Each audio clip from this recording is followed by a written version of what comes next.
the Jesus Christ superstar, Mr. Travis Croft. How are you, sir? I am fine and dandy, and the superstar comment is appreciated if perhaps a little bit exaggerated. Oh, you are a superstar, at least to me. If At nobody least else. the Russian bots who download this show. Well, we lost the Russian bots. We've now got one random Indian bot. Oh, okay. Yeah. Well, I mean, I'm happy to accept, nefarious state actors wherever they come from. Absolutely. Iran, China, North Korea, we aren't fussy. Well, you know what? Well, might as well call it out now. We haven't heard much from two of our biggest supporters in a while, Donald Trump and Kirk Cameron. Yeah, they've been strangely quiet. They've had other things in their mind, I think. Oh, please, election.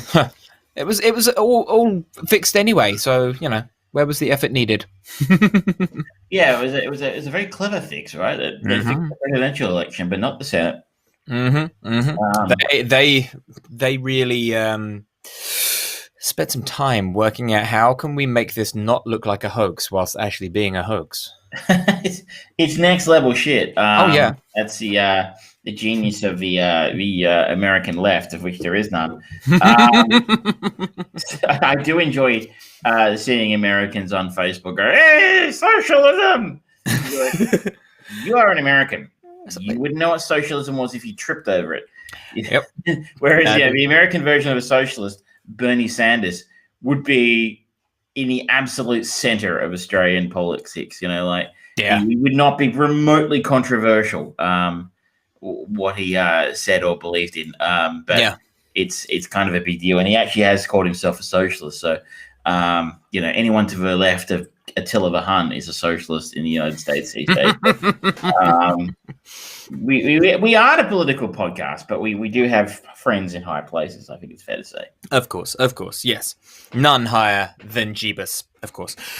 Now, ladies and gentlemen, this is a bit of a monumental show for us. Not only is it episode 90, but we are continuing our chain movie session from last week, where we talked about Star Trek: The Undiscovered Country, a bit of a lost Cold War-inspired classic of the Star Trek verse.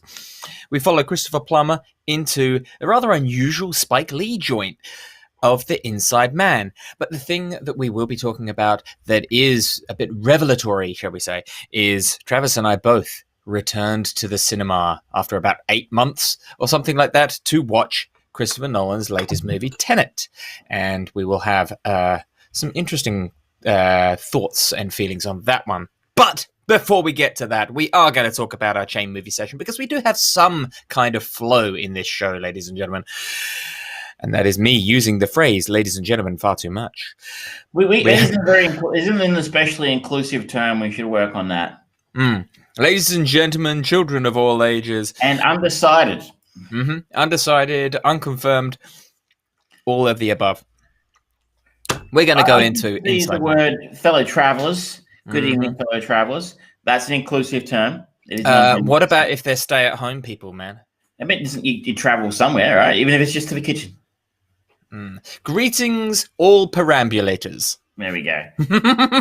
Greetings, inhabitants of the planet Earth. I don't identify as human. I didn't say that. I said inhabitant. You're clever. Yes, we are going to talk about Inside Man. Now, I picked this one, and I watched this the other night, and you noted I posted on Facebook a bit of a conversation thread with people who follow me around what their favorite heist movie was, and I got some very good suggestions in there. The only thing is, I was going to say, is this a heist movie? It's kind of a heist movie. It's a bank robbery movie, but it's not really a traditional bank robbery movie. It's really hard to kind of identify because it's got the guise of a bank robbery heist scenario, but that's really not what it's about. I was trying to explain it to one of the people at work today, and it's not really about anything other than people in New York coming together and having interesting dialogue and just almost like a 24 hours in their life kind of scenario with well fleshed out backstories for each of them, And it's sort of like the situation that they find themselves coming together in is kind of inconsequential. It's all facade. It's all make believe to just get to other points. It's set dressing. It's really there is a robbery that does take place. True. It's not a traditional kind of bank robbery. I would say this is a very loosely a heist film. Yep. Though, and I would say it's also a bank robbery film. But I think bank robbery films aren't always heist films. But true. I think this one passes for a heist film, and it made it a little easier. But it reminded me, probably the most familiar, and maybe you can help me here. It reminded me of a British film, The Bank Job, I think it was, with Jason Statham. Yeah, oh yes. Which is also a bank robbery film, but it's more about, rather than going in, hey, like, give me all your money. Yeah. It's more like they cracking into a bank to steal a specific, non-monetary thing. For me, whenever I hear the word heist, I always think of something layered to the plan. It's never just a bank robbery or anything like that. Like, I would probably say that Heat is more of a bank robbery movie than a heist movie, is because they are literally just going in to steal money. They are not using it as a cover to get to bearer bonds or something in a safe deposit box or to actually gain access to some government building or anything like that. I always feel like the heist movie, it's almost like a whodunit and why, but with a scenario rather than a murder. It's an interesting film, this one. You're right. It's not as much of a bank robbery film as a film like Heist. I would say it maybe has more in common with a film like, dare I say, Pulp Fiction. In the sense it does kind of jump around a little bit in its timeline, a little bit, not quite anywhere near to the extent of a Tarantino film.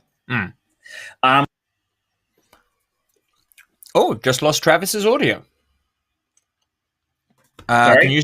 That's better. Sorry about that. I accidentally hit the mute button. As the cardinal sin in these days of video conferencing. What he was saying was so bad we had to censor it. Sorry, ladies. It was like that scene in Forrest Gump where they cut Forrest Gump. When I think about the war in Vietnam, and that's all I have to say about that.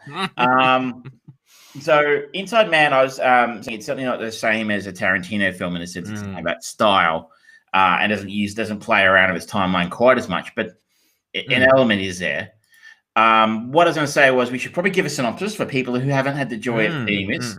Inside Man, a police detective, a bank robber, and a high-powered broker there are high-stakes negotiations after the criminal's brilliant heist spirals into a hostage situation. I would actually take issue with that synopsis. I don't think it spiraled into a hostage situation at all. The hostage situation was entirely planned. Absolutely. There's not a single element of there's maybe one situation throughout the whole thing that is not accounted for, and that's where Denzel Washington almost manages to unmask the bank robber. That's the only part that otherwise he's completely in control.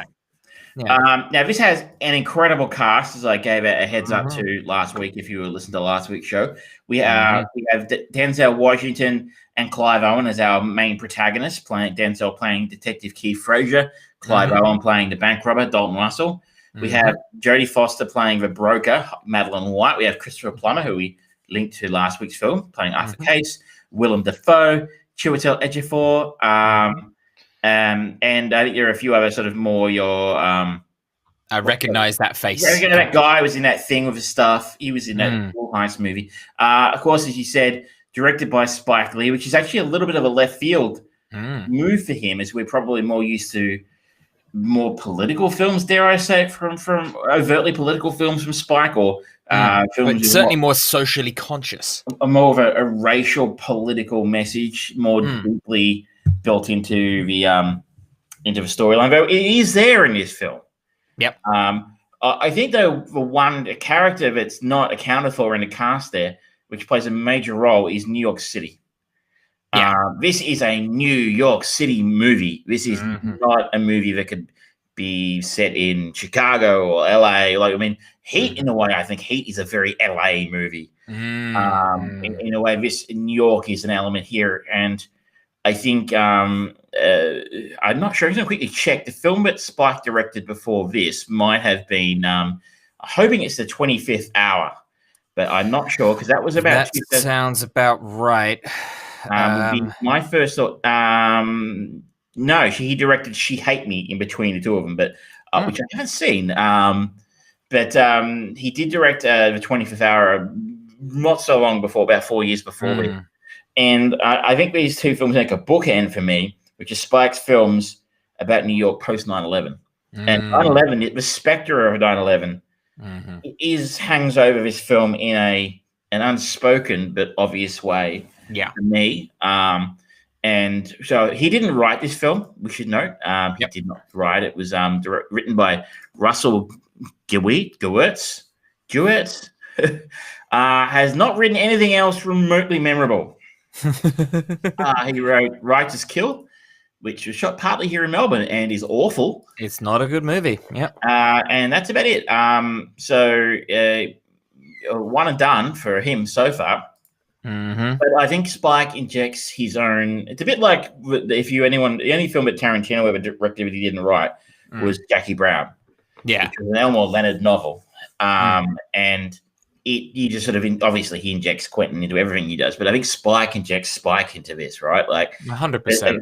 Is that we've got, as I said, there's the specter of 9/11 hanging over top, and you can see that in a scene where, so to take a step back, the bank robber's brilliant plan is to take hostages. As I said, it's not a spirals into a hostage situation.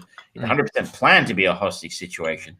And in taking the hostages inside the bank, he dresses them all in identical painter uniforms and masks. And at various points in the film, he lets hostages go, either for, I guess, compassionate reasons or for strategic reasons. And in one of those, of course, when they walk out of the bank, they are in the same outfits as the hostage takers. So they are. Police are very cautious about, taking them in and making them, making sure they are who they say they are. At one point, a bank employee is sent out of the bank with a message for the police. And they take his mask off, and he's actually Indian. He's a Sikh. He's a Sikh, yep. But one of the police pointing a gun at him says, "Holy shit, it's an Arab." Yeah. And they're like, "Have you got a bomb?" Instantly, he starts going, "Is it a bomb? Is it a bomb?" Every single element of that whole interaction with that character, it's so of the time, the tensions coming after September the 11th, and it was done in a very, very Spike Lee manner of. It was kind of off the cuff, and the interaction even more disturbing than just one of the cops instantly going, "Oh my god, it's an Arab, you a terrorist." It's at the dinner table later on where Willem Dafoe's character just says, "No, you didn't hear that. No, you misheard that." It's like, it's like that's even more poignant these days, I think, potentially. And some of those lines in that scene in the diner were ad-libbed, including he's like. Denzel Washington says, he's the Sikh employee is sort of complaining about everything being under suspicion everywhere he goes, and he always gets selected for a security clearance in the airports. And Denzel says, "I bet you can get a cab though." Yeah, and that was ad-libbed. So kudos to Denzel. And where I sort of take a step back again, why I think this has a connection to Pulp Fiction is interspersed between scenes of the ongoing bank robbery / hostage situation, vignettes of actual interviews that the police officers, Denzel and Chiwetel Ejiofor, I'm probably pronouncing his name wrong, I apologize, actually have with the people who came out of the bank. We later find out that they're like, we don't know who any of the bank robbers, spoilers, they can't find any of the bank robbers at the end of the movie. So they suspect the bank robbers got out in amongst the hostages, being all dressed the same way. And so they they have to go through and interview every single one of them, or to try and figure out who the actual bank robbers were. And we have interspersed between scenes of the bank robbers, we get those interviews. We get those scenes of the cops interviewing the now escaped hostages. And I don't know, but I reckon a lot of those are ad-libbed. You get the impression a lot of them were ad-libbed. They definitely feel unscripted, but it's also in those scenes that we see so much character. And considering it's the first time that Denzel and Chiwetel have worked together, they have got amazing fucking chemistry together. Really good. He's incredible in this. Like, he's a wonderful actor, Chiwetel. I mean, like I said last week, he's in Serenity. I'm not trying to influence your decision tonight, but he's in Serenity. I mean, that's the one that sticks in my mind. I think that's the one where I first noticed him and gone, he's incredible. 12 Years a Slave, he was freaking incredible. Really, really great in that. He was great in Children of Men. Yes. He's not put a foot wrong in my mind. He's actually a really deeply underrated actor. Like, Denzel obviously is the man, right? Like, he can headline films. Is he an Academy Award winner? I think he might be. Didn't he win one for Training Day, I think? Denzel? Yeah. Yeah. 2 Oscars. He's got 2. Yeah. So, I mean, obviously, he's the man. Would you like to guess? Here's the one for you. He won one for Training Day. What did he win the other one for? I would guess Malcolm X. No, he was nominated for Malcolm X. He won for Glory in 1989, Best Supporting Actor.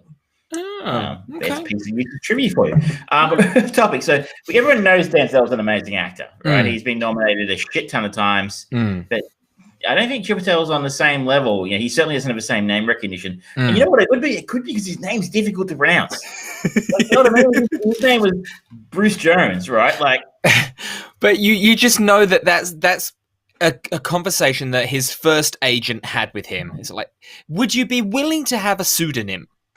Pretty much. I mean, that's what actors do. Yeah, but respect to him for keeping his name. But the other thing is, these are masterclass sessions on how to engage an audience without actually showing them fuck all. Because these little vignettes, the interviews, it highlights how well these two cops work together as a team, how they play off of each other. It highlights how they're actually intelligent thinking cops. They're kind of, every now and then they'll just drop in and say, like, Steve-O, and just try and trip these people up in conversation. And they're really friendly, and they approach, you see all these different methods of approaching their people. It's not your stereotypical interview/interrogation scene stuff. Realer in a way. Like, I mean, like cops in movies and television, it's like good cop, bad cop. It's like, you're going down for this, man. We know you did it, blah, blah, blah. We're going to throw a book at you. And, but that's the other thing that these sequences really show, is they show these cops in a way that, especially post 9/11, when so many kind of law enforcement roles and positions of authority were being kind of buffed up to look like these heroes. These guys were shown as being human. Their eye lines keep on dropping down to the girl's cleavage and stuff, and they get caught out with it. They show them as genuine people, flawed individuals, and they even do that with the cops in the just moments. Like, Denzel Washington have a conversation with the cop that called in the bank robbery, and he manages to stop himself from saying nigger, and they have this very good conversation about try to drop down the color commentary. And it's not this slap in the face, bad word. It's an honest conversation that is good and informative, educational. Real. Yeah, which is brilliant. I mean, they feel it. I mean, and that's what I mean by, like, and I think having been to New York, there's a vibe about the city. It's hard to describe. I know it sounds like I'm being a wanker, but if you've ever, like, I remember playing Grand Theft Auto 5 for the first time. Have you ever played that? Yes. And, like, I mean, you've been to LA. You went to the Academy Awards, right? There's a feeling about that city. Yeah. It's a vibe. It's just driving around town. It has a feel to it. And that game, incredibly captured it. Incredibly captured it. Like it nailed. I mean, it's based off, it's based off LA, and a lot of it's parody, but it's just the feel of a city in that game. It really felt like you're in LA without being there. And this one, they just sort of really captured the vibe of New York City. And I think the NYPD is a very distinctive part of that city. Oh yeah. And I think Spike did a great job in sort of capturing that vibe of the police and their attitudes. And I think Willem Dafoe was notable in a fairly different sort of a role for him as the police captain, a very aggressive sort of police captain, which is a little unusual for him.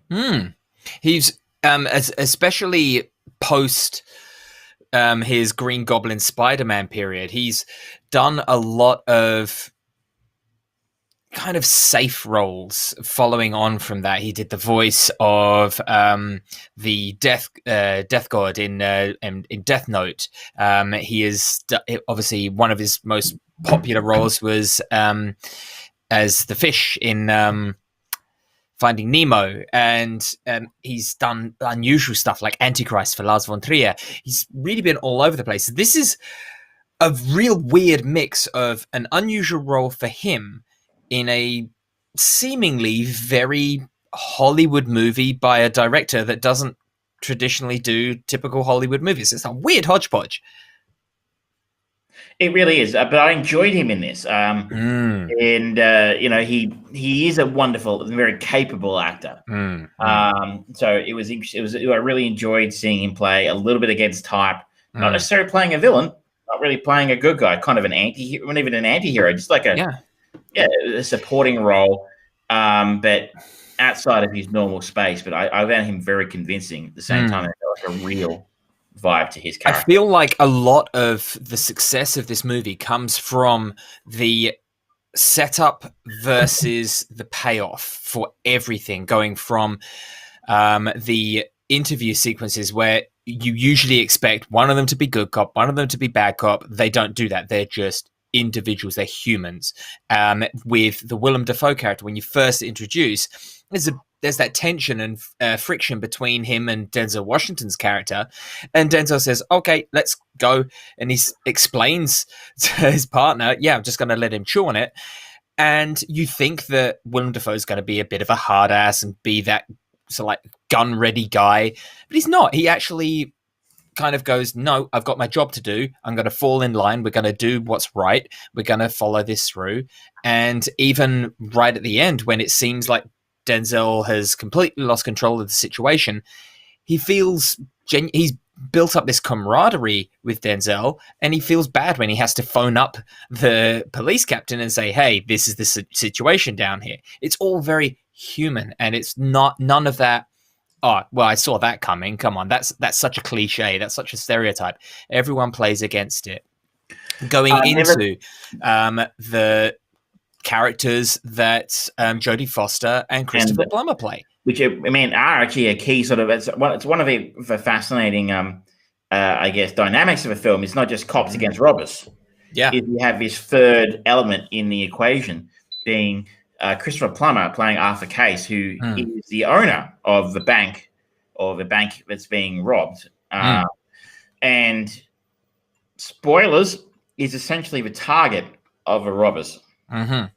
I will leave it at that. I won't try and actually spoil what happens, but he is, and something he has in that bank is the main target of why the robbers are there.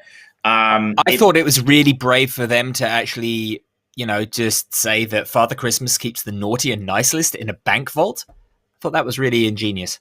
Don't give him ideas. They'll do that. This Christmas, starring Scott Baio and Kirk Cameron. Inside Santa. That sounds like a weird, I don't know, like reimagining of Inner Space, but Christmas themed. I was going to say, Santa goes for a colonoscopy. Colonoscopy or something, but you can take it however you like it. But Hallmark Channel, they'll do it. Interestingly, the Hallmark Channel have a Christmas movie coming up this season, which actually, for the first time ever in Hallmark Channel history, features a same-sex couple. Well, the times they are a changing, and the Americans are losing their shit. Or a lot this of them. channel used to be good for families. Why isn't there G-rated stuff on this channel? This is for families, like it. Yeah. Okay. Back on topic. So as I said, Arthur Case is playing the target of the robbers. He quickly puts that together and reaches out to Jodie Foster's Madeline White, who is, we call her a broker. I guess that's she's almost like a very New York female version of Mr. Wolf, again from Pulp Fiction. A fixer. A fixer. Like she gets shit done. And she doesn't necessarily take any prisoners to do so. And she is the fixer and leverages some relationships she has around the place to get access to the police investigating the robbery, and then later access to the actual robbers inside the bank in an attempt to bargain with them to prevent them from taking the thing that has inspired their actions. Yeah. And she's actually, she's really great in this film, Jodie Foster. This is one of probably the more memorable roles I can think of her in the last 20 years, frankly. For such a talented actor. She doesn't do much. She doesn't work very much. She was in Elysium. I think that was the other thing I saw her in. And that's about it, right? The Brave One, Flight Plan, and they're all going back about 15 years. But then again, I guess she's got her money now, right? Like, and I know that she's doing a bit more directing as well, but really, she directed one episode of Black Mirror 3 years ago and one episode of Tales from the Loop this year. Yeah, she's not doing much, but two projects in 3 years, and an area TV show. So these would not be multi, 6-month projects. She's not directing a Lord of the Rings film, Again, she's probably got more than enough money to keep herself happy, and she works when she wants to. Yeah. But she's fantastic in this. And actually, I found myself in the final scene. I won't spoil it, but Denzel Washington corners her and the New York mayor at lunch, and just the chemistry between her and the mayor. And the line from the mayor is, "War crimes. What have you got me into this time?" I'm like, those guys need their own show. Yeah. They need their own film. I'm not going to get it, but that would have been cool. And she has a real take no prisoners attitude, I guess is the way to put it. She's never rude. She's never necessarily really aggressive, but she's powerful, and she leaves you in absolutely no doubt that if you don't do what she says, she's going to fuck you up. And there's a fantastic line earlier from the mayor. She basically leverages a favor she's done for the mayor in the past to get access to the police. And we're in leveraging or calling in that favor from the mayor. He says to her, "Madeline, you are a magnificent cunt." Yeah. Which is really, you do not see the C word used in a lot of American films. Yeah. But it also absolutely perfectly identifies her because she is consistently shown as always in charge of any scene that she's in. And she, considering how well they build up Clive Owen's Dalton Russell's kind of mastermind persona throughout the whole thing, the back and forth, their one scene that they have together, it's great. And you see them kind of dropping and picking up, and they think they're in control and they're playing. She is always right at the tip of the spear, just ready to go at any second. And she is magnificent all the time. But she is also a cunt because she is brutal with her honesty and her pragmatism. And she kind of gets shit done, right? I mean, she almost, pulls this off for Christopher Plummer. But unfortunately, I think I don't think she had anything she could offer the robbers that would really actually have achieved her goal. But she, as I said, she is an interesting, her sort of job to sort of, in a way, derail the plans of both the robbers and the police is an interesting third element to the story. Yeah. And it's going to come back again to what we started. Spike's racial politics does play a role eventually, in so much as there's a scene between Clive Owen and a child hostage. It was a child who was in the bank with their father, who's playing. Not 2006. It was probably a PlayStation Portable, I'm guessing. Yep. Would it be a PSP? And he's playing. I guess it's a GTA inspired game. It's like Get Rich or Die Trying by 50 Cent or something. I think it was inspired by those kind of street gangster kind of games that were very, very popular. Yeah. And it's basically that African American people going around dealing drugs and doing drive-bys and stuff like that. And you can, and it's interesting that the kid isn't afraid of sitting opposite a masked bank robber with a machine gun. He's like, "You're not afraid?" He goes, "No, we're all just trying to get paid." It says, and I feel like Spike's saying something there about the fact that an African American child, he's playing. I mean, many kids play those sorts of games, but he's basically, as I said, sitting opposite a guy with a big gun in such a high tension situation, and he's not particularly worried or afraid by that. And doesn't that say something about the level of violence and crime that the African American community is exposed to at a very young age, even in a big city like New York, or especially in a big city like New York? Now, one thing about that little element that when I first watched this movie, I thought, oh shit, is that going to be the downfall of this? Because the PSP is introduced as, they've got all of the hostages, and he comes out after beating up Peter Hammond, the bank manager, and says, "Does anyone else think that they're smarter than me?" And the kid holds up the PSP, and it's sort of like, oh, that's just the game console.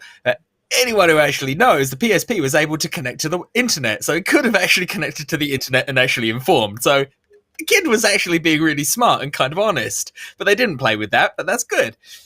It was just a funny little bit that, a bit of inside baseball. Well, it actually did say it was a PSP. I'm just assuming it was a PSP because it's obvious. It could have been a Sega Game Gear, an Atari Lynx. Not with those graphics. There would have been smoke coming out of it. I mean, and the batteries would have died after about 25 minutes. So exactly. It was probably a PSP, but we didn't need to give any. It wasn't a Sony movie, so they didn't actually put the brand on it. So, I mean, and there is a very nice twist to the end of this film. I'll give you that much. So, this is a twist film. If you don't like twist films, what's wrong with you? When they're done well, they're beautiful. But this has one. I'm not spoiling what it is, but I think you'll enjoy it. I was being a bit cheeky by picking this because I knew I enjoyed it so much. But even just little elements, like at one point, to put the police off, a police bug some pizzas that are sent in to the bank, and to put them off, the robbers play not a cassette, a tape, but it's actually an iPod. That dates the film. A recording, shall I say, of a speech in a foreign language to put the police off, and they spend quite some time trying to find somebody who can tell them what language it is that's being spoken. Initially, I think it's Russian. It's not Russian. Turns out it's Albanian, and they have to employ some guy's ex-wife to come in and tell them, Albanian ex-wife to tell them that it's Enver Hoxha, who was the communist dictator of Albania during the Cold War. And it's in that whole sequence that's really where the character of New York comes in, because Denzel Washington says, "Put it out on the speaker. This is New York. Someone's going to know it." It's like, it is. That is very true. But then the guy who actually comes out and goes, "Yo, my man," I'm really curious about him because there's a sequence. He's being told, "Oh yeah, don't go anywhere. Just sit in the back." And so like, "Oh no, not again." It's like, yeah. Like what happened? What? Why? Yeah. Is that it's a nice little, again, it's a nice little, a bit like the line from the mayor at the end. What have you got me into this time? Yeah. It's sort of, it just goes to show one little line of dialogue like that can tell you quite a bit about a character or a set of characters. You can tell a lot about Madeline and the mayor's relationship in the sense that this isn't the first time they've done business together. When he said, "You're a magnificent cunt," and you put all this together, they've got quite a history together. And the construction worker who tells him it's Albanian, like you said, he goes, "Oh, no, not again." You know, and you're like, well, again, that's telling us a little bit about what kind of person he is. He has some experience for police. Yeah. And it's not important. He's not an important character. But all of this goes, I think, to create a really nice picture. And Spike, like a lot of very good directors, really paints to the edges. Yeah. There is a small role, but he's telling us something about him, and he's not just a throwaway extra like he could have been. Mm-hmm.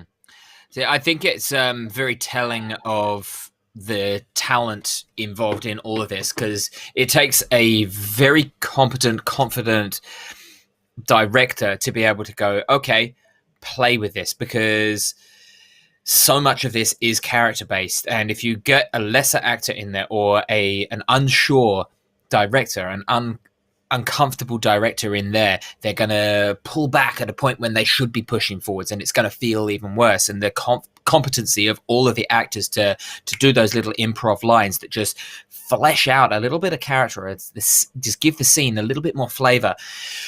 It's a masterclass in it does nothing revelatory. It just does everything that it's trying to do really well, and it showcases it well. It is. It's just somebody who knows he's just an absolute craftsman at the top of his game. It goes to show you don't have to be doing things flashy. We'll get to things that are flashy in the next segment. But and this is someone who, as you sort of said, he does the simple things really well. And if you do all the simple things, all the things you should do, you do them as well as you possibly can. The rest of it will take care of itself to a very large degree. It helps that he had a very good script. And some outstanding actors involved. But I think Spike should take a hell of a lot of the credit for this, because I said this is outside of his normal oeuvre, and we are the beneficiaries of that, and it goes to show. I think Spike should have an Oscar by now. Wait, he hasn't? I don't think he has a Best Directing Oscar. He might have. He has a Best Adapted Screenplay actor, which is the award you give directors when you don't want to give them Best Director. That's the one Quentin's got a couple of times now. Best Original Screenplay, Best Adapted Screenplay. That's the fallback award. You were not socially acceptable to give the big award to. We're giving it to Robert Zemeckis again. You look at a film like Black Klansman, right? He was nominated for, I think, Best Director in that for that. That should have won Best Picture. It should have won Best Director, I think. It didn't, because it's not the kind of film that the Academy's going to give those awards to. No. Like Pulp Fiction was never going to get the Best Picture. I mean, they get the Forrest Gump, right? Pulp Fiction's far and away a better film than Forrest Gump. It's not funny. Yeah. But, they're going to go for crowd pleaser. So, of course. I think Spike's a much better director than his meager run at the Oscars would tell you.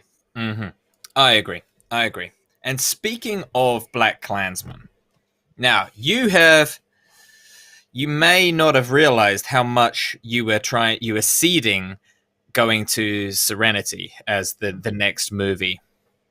But I'm not doing that.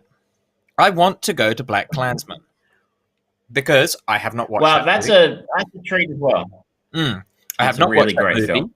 I'll be fascinated to hear what you think about it. I generally love Spike Lee's movies. The cast that he's got for Black Klansman is pretty potent. It's got John David Washington, which we will talk about when we get onto our Tenet section. Adam Driver, most famous for being Kylo Ren. Topher Grace, Alec Baldwin. It's got some top quality actors in there. Damn. All right. And I think this is look, I mean, Spike's he's not beyond doing films that are a bit forgettable sometimes, or films that don't necessarily make the cultural impact depends they could. I think he's a wonderful director, but I feel like Black Klansman was a real return to form for him. He has knocked this one out of the park. I think interestingly, Jordan Peele had something to do with that. Who was very hot in 2008, still very hot in a way. So, look, I don't want to spoil it, but I think it's one of the things I think I noted about the early 2000s was and when you have a really shitty president in the United States or a really shitty war going on or something like that, it really can encourage some great art. And I don't know that the Trump era has really done that to a great degree, but I feel like it did in this instance. Yeah, I agree. I think that it's going to be very interesting to see. Like the South Park team, they haven't really utilized the show to take the piss out of Donald Trump more than really his initial presidential run, because they've said, well, it's just not funny right now. It's too easy. It's not the right thing. But I think as we get a little bit more divorced from the Trump era, going into the first year of Biden and onwards, that's when we're going to start seeing a few more things coming in, sort of like those black comedy satires coming in about inconsequential presidents or stupid decisions, or it'll be kind of like the Spin City of movies where you never really see the person truly in power, but you see everyone else around them going, oh, what the fuck did he just say? That's policy now? Oh, shit, we got to deal with it. They tried that with Space Force, but they failed miserably. Unfortunately, it's been renewed for a second season, which is disappointing because it was desperately unfunny. It was so half-baked. Which of the cast they had. Criminal. Yeah. But anyway, you're right. I suspect maybe you're right. I never really felt like watching something like that when you're like, this is real. This is real. Like, this is a bit too real.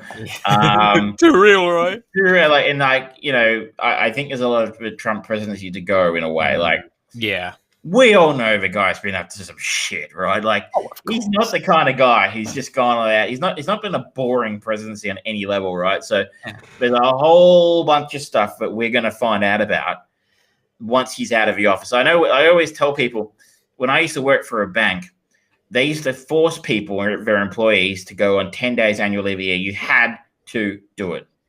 No questions asked, which is ironic considering a lot of places it's hard to take leave. But in banking, they would insist. Reason being, that's when they catch people doing sketchy shit, is when they're not at work. And someone comes in to fill in for them. That's where they catch the bank manager who's been writing fake loans to go play the pokies and shit like that. Happens all the time, right? It's not on you. So same thing is going to be at play here with Trump, right? As soon as he's out of your room and he hasn't got the presidency to protect him anymore, and they start going for all the shit that he did. I'm trying to decide what I would be more shocked by. You know, the revelations of all this illegal stuff that's been going on that he was doing, or they kind of go, you know what? He didn't actually do anything. He did nothing good. He did nothing bad. There's literally no evidence that he did any work. Everything just sat on a shelf. I don't know which of those scenarios I would find more surprising. Time will tell. And I think there's going to be, we've talked about it before. Like when they make the actual movie of the Trump presidency, like the actual proper big screen one, right? Yeah. There'll be Oliver Stone version. Who do they get? And it's going to be a role of a lifetime for someone. Yep. And there will definitely be death threats, I'm sure of it. Well, I mean, I think we talked a few weeks ago about the Comey rule. Yeah. Was it Brennan Gleeson only agreed to play the role of Trump as long as he didn't have to do any publicity about it? And there was a bunch of people who sort of were questioning about being involved just due to the fact that not even necessarily of death threats, but Trump was going to tweet about them. Yeah. And, he's got couple of million followers and 70 million cult members to follow them. So anyway, should we move on to non-politics? We've done politics tonight. Let's move on to non-politics and a connection with Black Klansman. Let's talk about Chris Nolan's Tenet. The first movie we've both been able to see in the traditional cinemas in months, and I think that we both have very similar thoughts about it.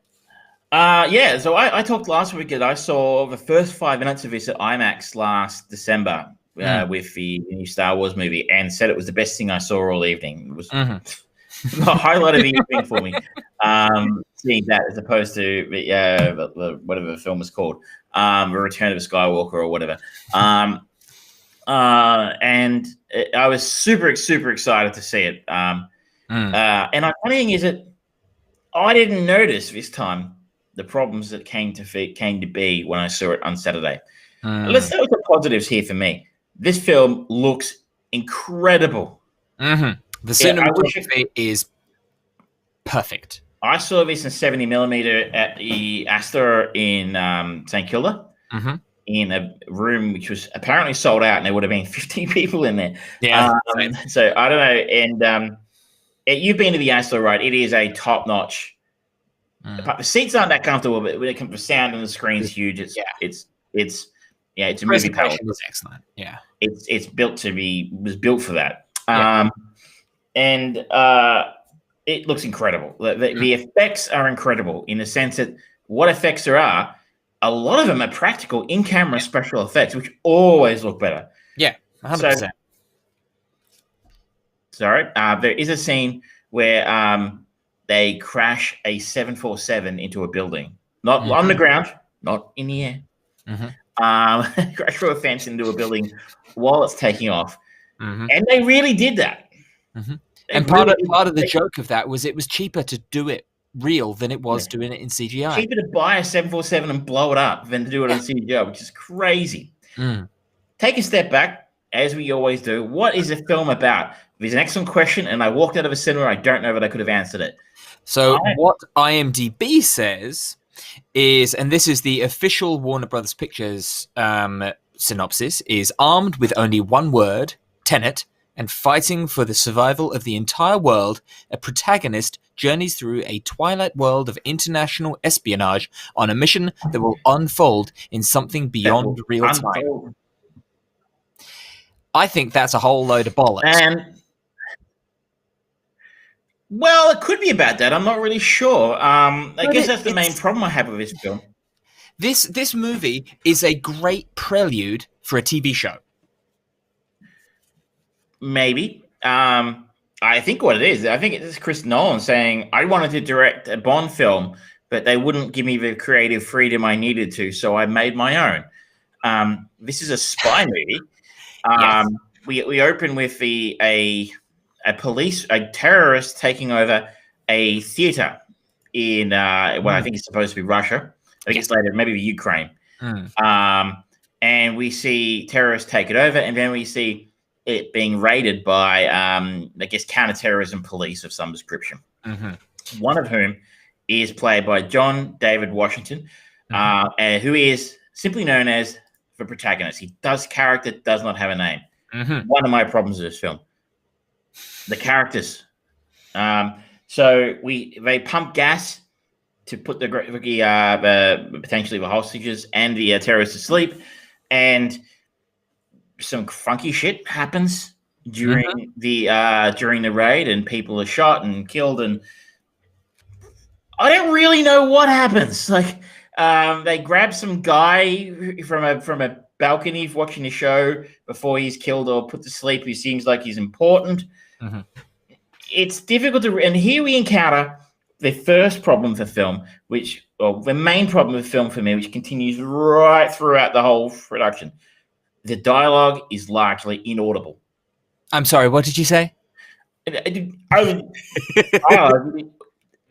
yeah. I can't understand what they're saying because of this hum of noise. It isn't the loudest film I can remember. And I don't have a problem with that. They've got a great sound system in the ass, so I work it out. But, you don't have someone talking giving expository dialogue that's quite important to the plot. While they're driving in a really loud car or in a really loud boat or in a windy spot. So I can't understand what they're saying. I've got no idea what's going on. I think I understand the thought process behind it. I think it's to try and further bring you into the world. Obviously, Chris Nolan filmed a huge percentage, if not all of this movie, on IMAX because he loves that big immersive feel and the sound, the fact that every movie that he's made from bloody Dark Knight Rises has had that real bass feel. You feel the vibrations in it, and I can't help but feel like, I'm hearing the exploding jet around me. I'm hearing the bullets whizzing past. My audio for what they're saying would be tarnished. but we are an audience. We are supposed to follow this story forward. If he wants to play with that audio more, he has to work out a crutch for the audience. And he hasn't worked it out, and he has gotten worse. It was a big sin that people had with Bane. I remember we saw, speaking of IMAX, we saw the first few minutes of Dark Knight Rises before Mission Impossible 4? Whatever, Mission Impossible film, the one that had the Burj Khalifa in it. And I remember being really angry and annoyed that, like, I was so excited to see it, and he had that muffled, thing happening, and they did clean it up a little bit with the Dark Knight when he released the final version, which is probably, I imagine, from what we can see now, done by potentially at the insistence of a studio rather than what Nolan wanted to do.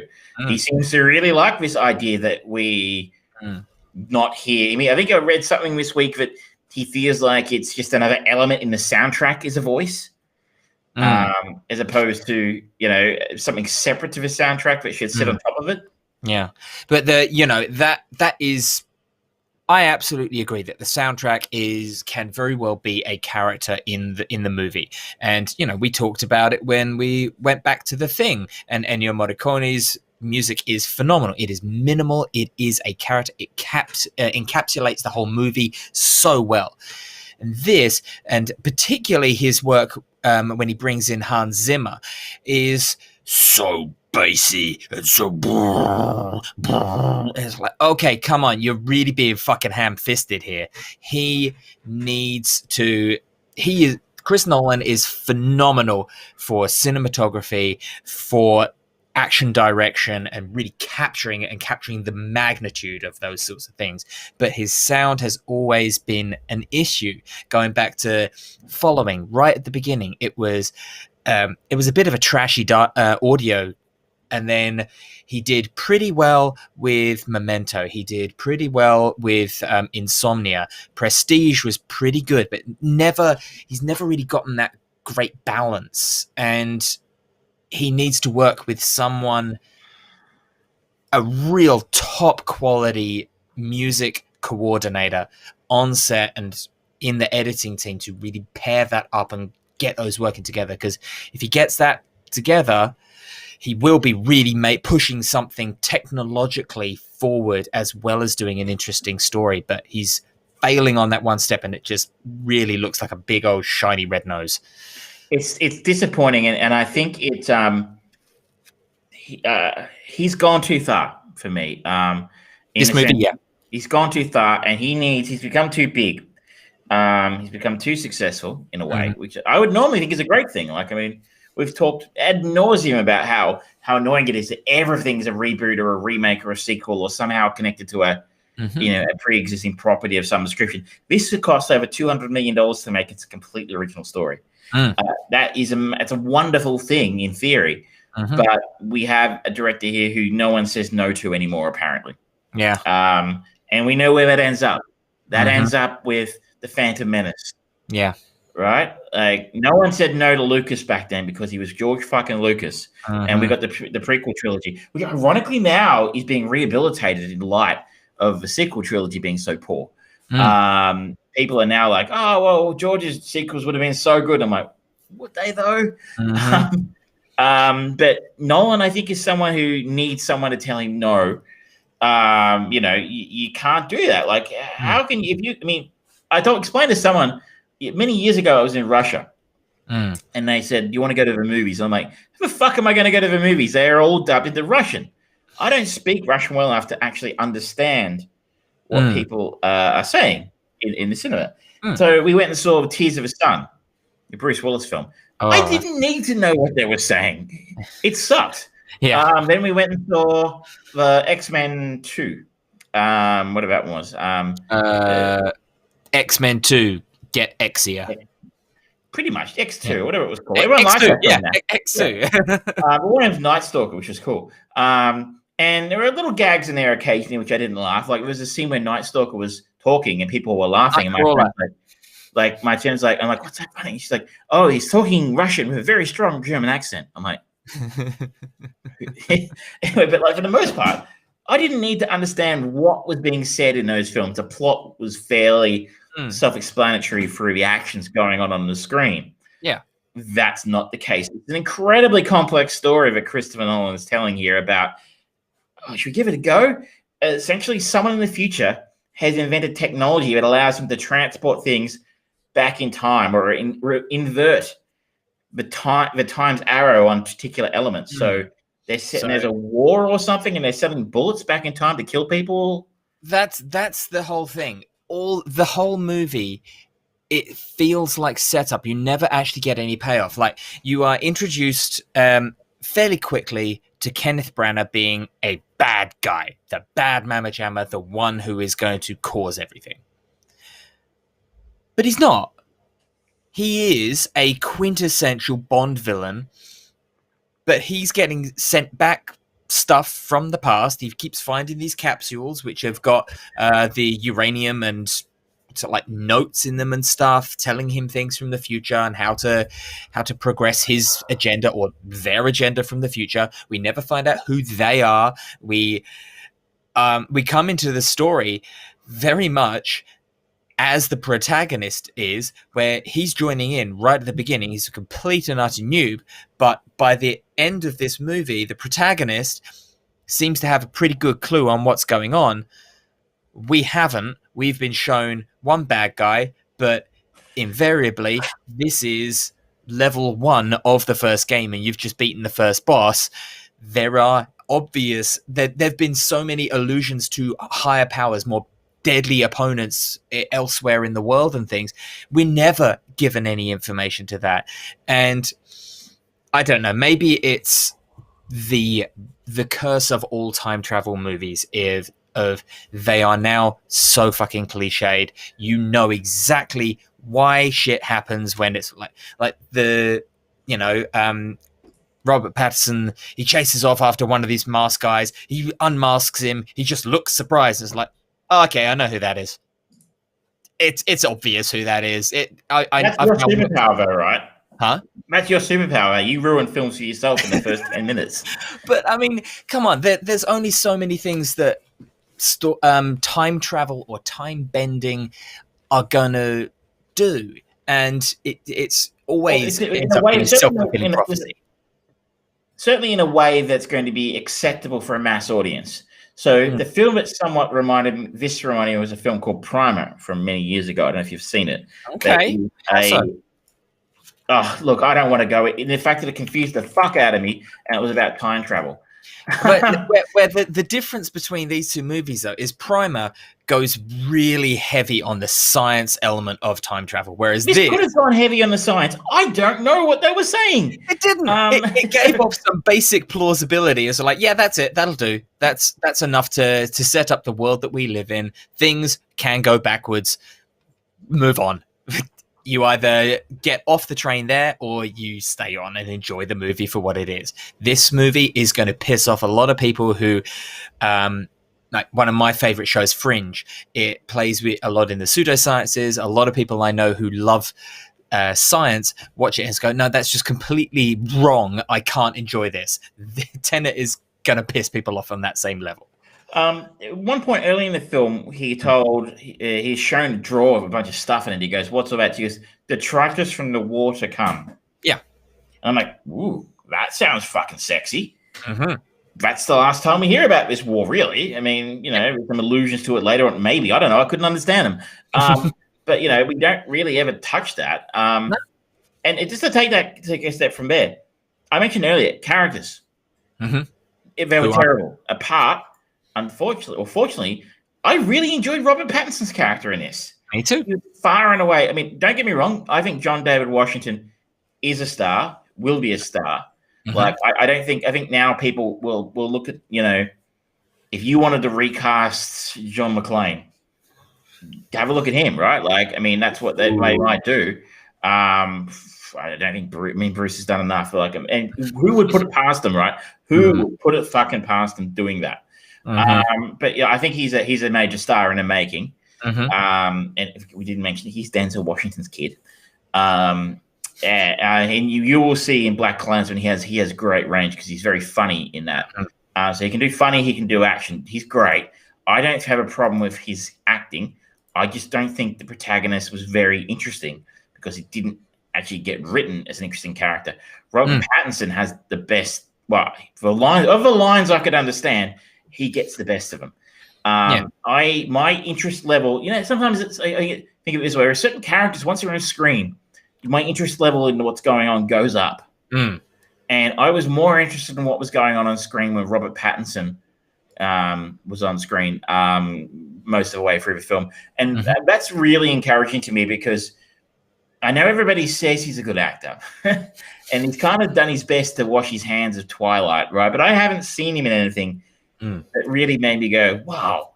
I mean, I saw The Lost City of Zed with Charlie Hunnam.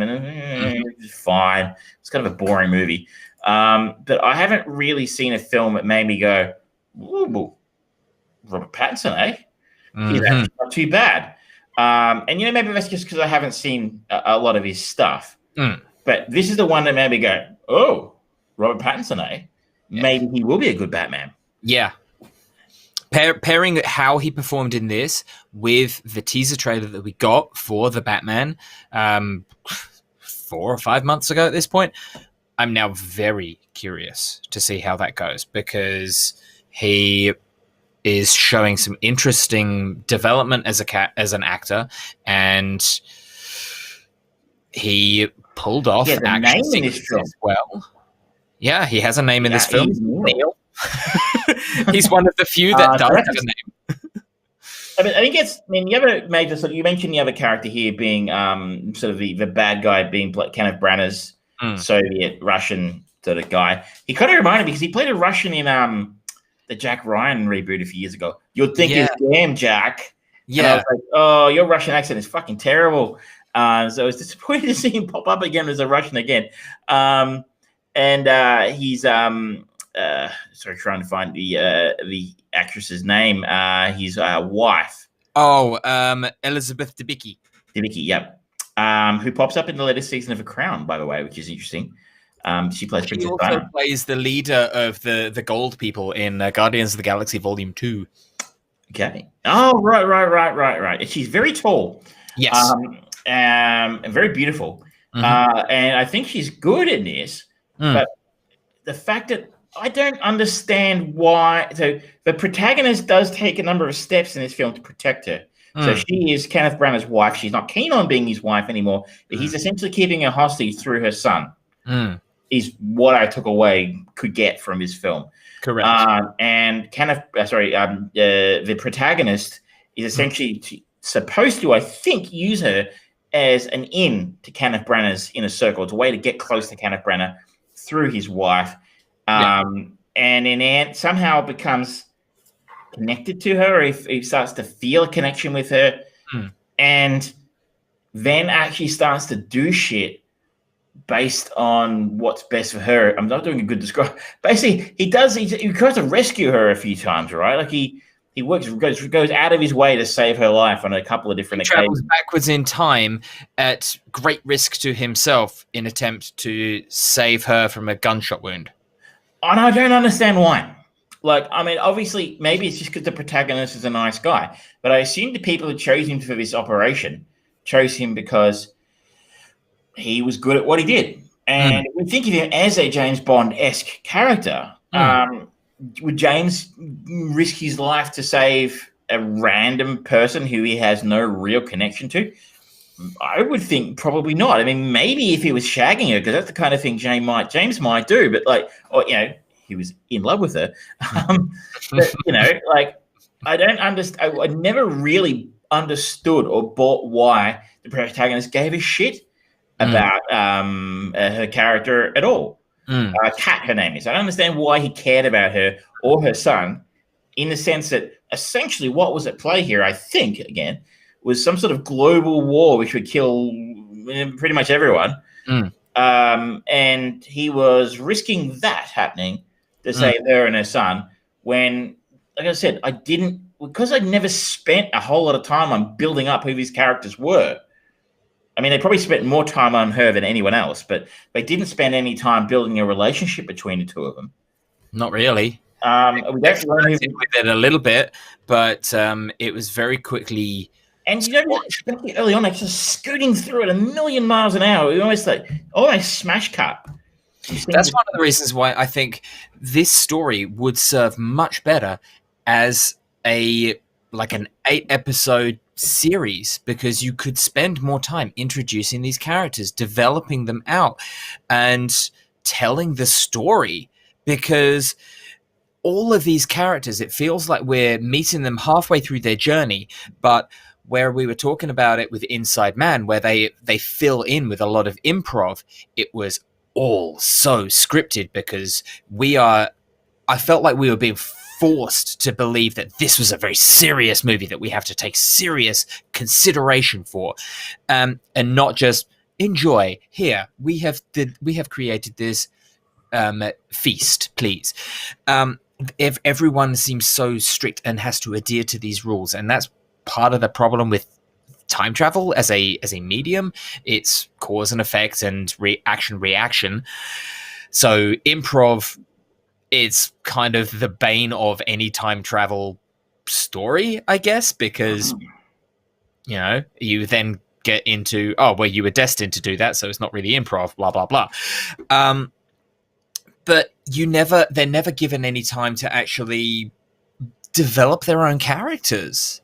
And Kenneth Branagh, his bad guy is what? Just a fortuitous guy that the people from the future set up to be, and now he's just going, oh well, if I can't have her, no one will. So I'm like, okay, it's a bit of a cheat to get out of why you're going to set off a fucking bomb. Give me more. As I sort of said, I think it reminds me a little bit of was it American Hustle, the David O. Russell film? Yes. Where he said, I'm not interested in characters. I'm interested in, I can't remember the exact quote. I remember the quote was, I'm not interested in characters. Yeah. And everybody wet their pants over that film about how amazing it was, when I was bored shitless. Like, why should I care about what any of these horrible people do to each other? Mm-hmm. These wonderful big movie stars who are great actors. Why should I care about what they do when you haven't told me who they are? If I don't connect with the character, why do I care about what happens to them? Exactly. It'd be like trying to get me to care about the construction worker from Inside Man who knew it was Albanian. Like, I just met him. I know his wife's Albanian. Shit, man, that's probably more than I know about the protagonist. Yeah. He was in 2 minutes of screen time in Inside Man. And there's the other, there was at one point the protagonist gets onto Kat's case because of some fake art. Isn't that how they get introduced? It's like isn't it like the shtick that she sold Kenneth Branagh a fake painting, and that if she leaves him, he'll expose her for selling fakes. I think that was the thing. And that John David Washington tries to sell her another fake or something. It's very confusing. Yeah, it's like, okay, what? Couldn't they have just met in a pub? For all it gives to the story, it's useless. It's a waste of time.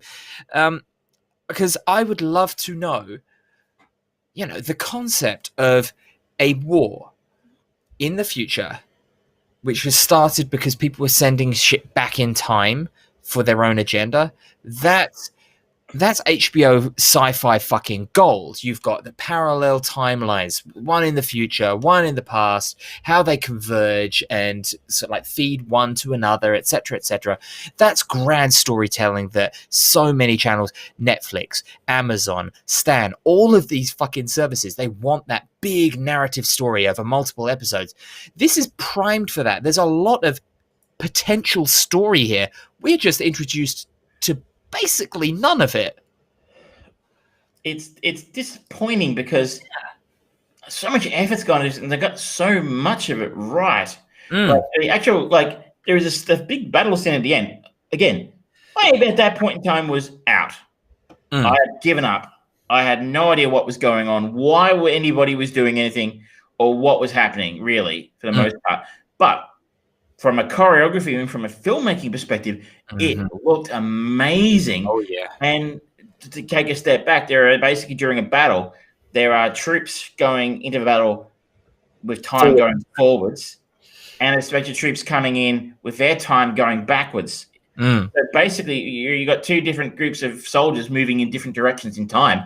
Yeah. Fascinating idea. I would love to see that done well. And the actual actors who played the guys going backwards in time had to learn how to walk and run and move backwards. Yeah. At the same time. Yeah.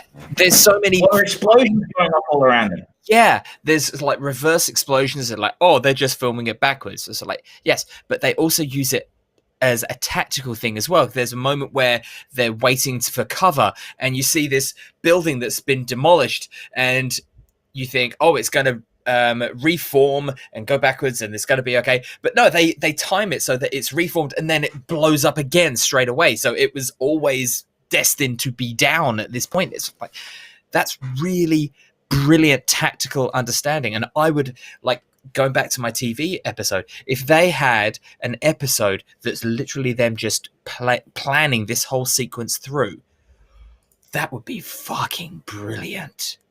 That would be awesome. I mean, so look, I was, like I said, I mean, if you're not taking it away yet, but I could say disappointed, very, very disappointed in this. I know a lot of people have gone, oh, I liked it, I enjoyed it. And I feel like they're saying that because they have to, because it's Christopher Nolan. I think this is getting a much bigger pass because it's Chris Nolan than it would. Well, that to a degree as well. We haven't seen the first big movie that they see post COVID, shall we say, to be sort of like, oh yeah, the first movie I went back to the cinema, it was shit. Then we go, no, it was great. People, the reviews I've read, people go, oh, you know, I've got my reservations and I couldn't understand what anybody was saying, but you know, I still liked it. I'm like, well, I don't believe them. I was seriously annoyed and frustrated by the end. This goes for 2.5 hours. It's too long for as it is. And I feel like I bet they've cut hunks out of this. Like, I think that's why it feels so rushed at the stars. I think they cut that. I think there'd be a 3.5 hour version out there on Chris Nolan's computer somewhere, and I wouldn't be surprised if we get HBO Max, you know, the extended version at some point in time. Oh yeah. So it's too long. You could pull off that kind of story if you know I could follow what was going on. Maybe it wouldn't have felt so long. But I was seriously annoyed and frustrated by the end that it was still going, and I feel like it's actually disrespectful to the audience from his perspective. I mean, I'm going to come back to it again, the dialogue thing. You can't tell a story this complex if I can't understand what people are saying. Yeah.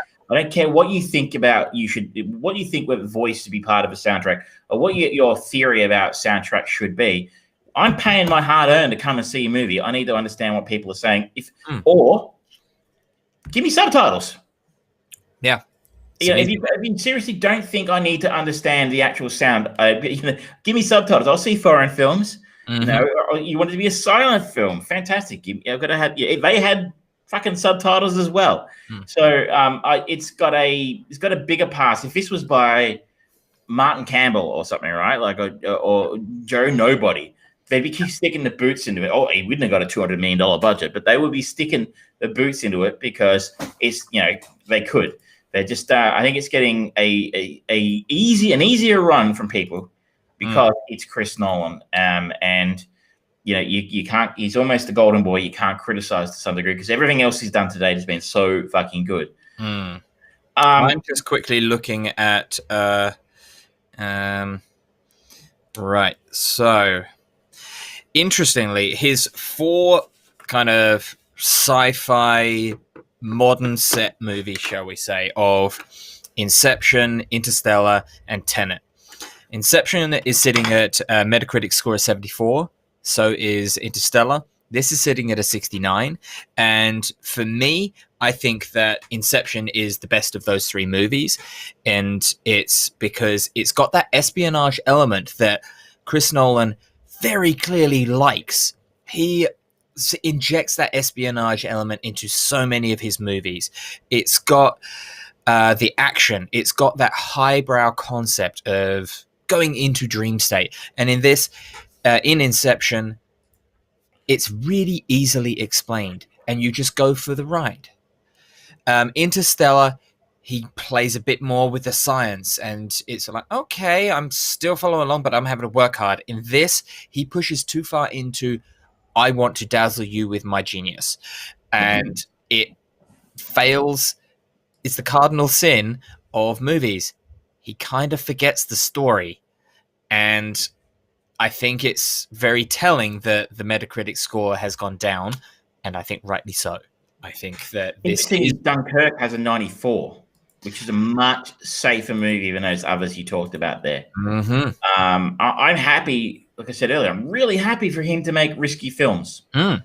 I just hope he keeps making risky films, but what I want to happen here is I want him to take his lesson from this.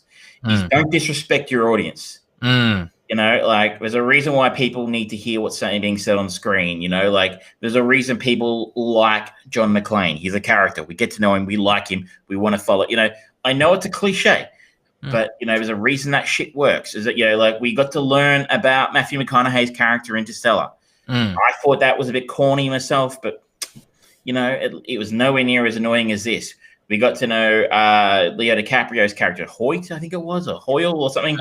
It's been a long time since I saw Inception, but we actually learned Cobb. Sorry. You know, we actually learned a little bit about what was going on, and at the end of the day, that was a fascinating film because he created this crazy world, but it made sense. And this one, he's created in a crazy world, but unfortunately, due to some very questionable decisions from him and his collaborators, this film doesn't make sense. It's a disappointment. It's not worth a 69. It's not a what is it, a 7.8 is his IMDb rating. I couldn't give it more than a 6 myself. Look, that said, though, one caveat.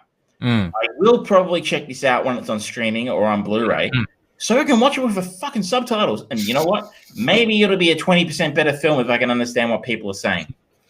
See, the thing that I think, I've only watched it once, I think that it sets, like, Chris Nolan is generally pretty good at setting the rules for his movie universe and sticking to them. It's very rare or in only certain points that he breaks his own rules that he's established to tell the story he wants to tell. And I think that the overall rules of this, things going backwards in the flow of time, I don't think he breaks that. Certainly, there was nothing that jumped out at me and went, what? What? Fuck off. And he is good at generally establishing these universe rules and going, yep, this is the sandbox that I have created to tell my story. It is complete and utter fiction, but I am going to dress it up, and the world is going to adhere to these rules. And I do respect that. It is. It's like I said. It's there's so much promise in this, and I feel like it's been let down by things that he absolutely didn't need to do. And we talked a little about it in the last one, right? Spike Lee wasn't doing anything outside the box in Inside Man. He was playing with a pretty straight bat, but he did it really fucking well, right? So, you know, don't walk before you can run. And we know Christopher Nolan can run. Yeah. But, you know, sometimes you forget, I think. So, like, he is trying to run so fucking fast, he's forgotten all about walking. And he's overlooking all the simple, basic elements of the story he needed to get right before he could do the really ambitious stuff he wanted to do. So, disappointing. IMDb says his next film is a remake of Memento. I really hope that's not true, because I'd like to see him making new stuff. Why would he go back to that? I would. You've heard talk of it, right? Originally, apparently, maybe he's not going to direct it. So, but anyway, maybe, but yeah, I would love to see him just. I say this with so many directors: go the Guillermo del Toro route and just go, yep, I'm making my big movie, and then I'm making my little personal one. And Chris Nolan has, up until recently, I think, up until this movie, he's generally been able to make personal movies with a big fucking budget because he is that good at his talent. But I think that either he gets a producer on that is going to fight him every fucking step of the way and make Chris Nolan go, okay, you've got some interesting points. I need to reevaluate this. And if he goes back and assesses it and goes, no, you're right, then he's willing to make those changes. But otherwise, I think he's surrounded himself with a group of people and regular actors that he uses, as well as regular producers and production teams that go, yes, we know exactly how Chris likes it. We're not going to question anything. I wonder if the sound person is like going, I know this sounds shit, but it's what Chris wants, so okay. Yeah, which you have to imagine he's getting. Like he got like I said, he got $200 million to make this. Yeah, like who else get on paper? It's a fucking awesome concept, and he needed someone much like the example I always give is the director's cut version versus the theatrical cut version of Donnie Darko. One of those is really good, one of them is really shit, and the shit one is the director's cut because the producers actually went, nope, that slows the movie down. We are not having a minute-long screen of heavy text that can barely be read intercut within this movie. That's stupid. Cut that out, keep the story flowing, and it's going to be way more enjoyable. Simple. Yeah, I agree entirely. But disappointing. Should we move on to something that's a little bit the other end of the spectrum? Yeah, let's go on to whatever is next. What is next? So I will be a little bit quicker on this one because I don't think it requires quite the same degree of deep dive as Tenet did. But I saw the new Jared Butler movie.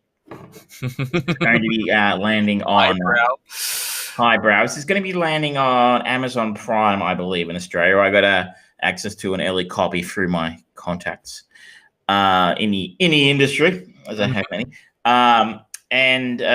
This film is called Greenland. The synopsis is a little simpler smidgen simpler than Tenet. A family struggles for survival in the face of a cataclysmic natural disaster. Now, there are no backwards in time bullets in this film, fortunately. Essentially, it's Die Hard on a planetary level. It's which is not surprising considering that's kind of been Jared Butler's jam now for the past 10 years. Ever since was it Olympus Has Fallen when Bruce Willis doesn't want to do it. I'll do it. Jared Butler will do it. He's done 3 of them now, and there's a 4th one coming. I think he's going to be set in space. I'm not joking. I know. I'm pretty sure I read that somewhere. Like, so and Greenland. Greenland. Here's the synopsis. This isn't that bad. This was kind of a nice palate cleanser. Tenet. So it is set in the United States. Funnily enough, Jared Butler is separated from his wife and son. His wife is played by Morena Baccarin. Probably best known for Deadpool these days. I always think of her from Firefly and Serenity Eva. Stop with those seeds, man. Stop with those seeds. She was also in the TV show V, which sucked. And he's separated from them.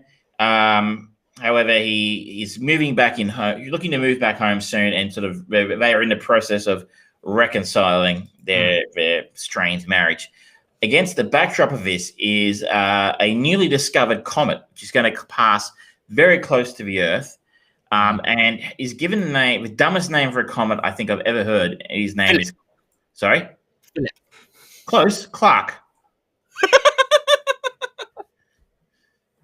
I'm not joking. The comet's name is Clark. I thought it was just a kid being annoying initially, but no, it's called Clark. I think after Arthur C. Clarke, right? I was thinking maybe it's because of Clark Kent's Superman meteor coming in. I was thinking Clark Griswold, that thing where he goes swimming. I think we're thinking about it way more than any of the writers did. Yeah, maybe. It's a dumb name for a comet, but this comet, and, initially they're like, oh, we're going to get this great light show because it's going to pass so close to the Earth, you're going to be able to see it during daylight hours. But of course, the scientists are wrong, and it's actually going to pass much closer to Earth than they thought it was, and it's now going to actually impact. Initially, they're like, oh, it's just going to bounce off, it's going to burn up in the atmosphere. Like, shit, no, actually, it's going to impact the Earth. That's all right. It's just a ding. It'll buff out. It's still good. It's still good. So very early on, after this, sort of there's a scene where like all these military jets are flying out over the where they live, and it turns out that the government has been working on a series of bunkers to survive an event like this, and they are in 2 guesses. That's right, Australia. No, Greenland. That's why it's called Greenland. Wow, they tied it all together really well. It's a twist, you know. Wow. Oh, they thought of everything. Very clever writers. Initially, Jared Butler, because he's an architect, because they're important, is chosen randomly to be on one of his transports to go to. Just to go into this movie, I feel like I wouldn't trust it if I was like, oh, unknown number. Hello, you've been randomly selected to go to a bunker. Fuck off. Well, it's actually kind of cool. It's actually it's like the what do they call it? The civil defense thing, you know, and it pops up on a television as well, which is a nifty little piece of technology. Right. And they are the only ones in their neighborhood who are chosen to go. They get in their car, they drive there, only to be told because their son has diabetes, they can't get on one of a plane because they won't take anyone who's sick. And chaos ensues at that point in time. As you can imagine, they are all separated, and they need, Jared Butler needs to, find his wife and find his son, and then find a way to get them to Greenland. He's like, I will get you there no matter what. And there's all sorts of chaos going on, as one can imagine. It's sort of a impending apocalypse film, not a post-apocalyptic film, because we don't really see much of a post. We see it's a pre-apocalyptic film.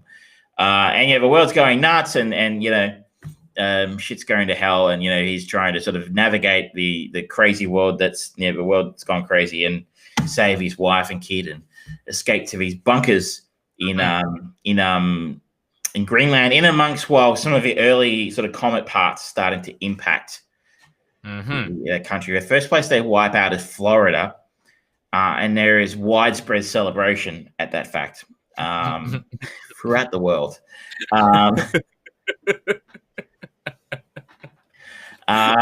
So look, it's a pretty dumb movie, right? We've seen this movie before. We were joking before we went on air that not only is Jared Butler the man you get when Bruce Willis says no, he's the last man on the Rolodex before you call Nicolas Cage, who we know will do anything. But this kind of movie, this disaster movie, it's a genre that comes around every 3 to 5 years. You'll suddenly get a slew of different variations. We went through the surprising sudden volcanoes era. We got the meteors. We've gone through like zombie things. I don't forget the day after tomorrow. We've had the climate change ones. Yeah, 2011. All of that stuff. They're the typical. This is what summer blockbuster cinema is designed for every year. There's going to be it's let me just throw a dart at the board. Pre-apocalyptic movie. This is volcano zombies this year. They erupt. It's a volcano that erupts zombies. It writes itself. I would watch that. Someone's probably done it. But look, I mean, I'm making fun of this, and it is dumb. The kid's really annoying, like all children are in disaster films. Like, it would have been so much cleaner if they just gone, well, fuck it, man, we can have another one later. Oh, it's the kid that played young Danny in Dr. Sleep. Okay, I haven't finished watching that yet. He's annoying, yeah. But mainly, I think that's kind of because he needs to be annoying for the plot. He needs to have the illness and yada yada yada. Interesting to see some familiar faces pop up in strange places, unnamed roles. So I'm trying to remember the actor's name. Holt McCallany. He played Holt McCallany. He played the mechanic in Fight Club. Okay. More recently, he was a co-star of Mindhunter, which unfortunately is not being made anymore. He just plays a pilot. Anyway, so yeah, you see these little roles of people like that popping up, but other than Jared Butler, I don't think you'll recognize a whole lot of other names in here. Look, it was fun. Turn your brain off material, especially exactly what I needed after Tenet during the day was to come home and watch something big, dumb, and stupid, but had a lot of cool explosions in it. Fair enough. I mean, you know what you're going to get with a Jared Butler film, really, don't you? I mean, it's not going to be challenging, but this is passable, right? This is fine. Yeah.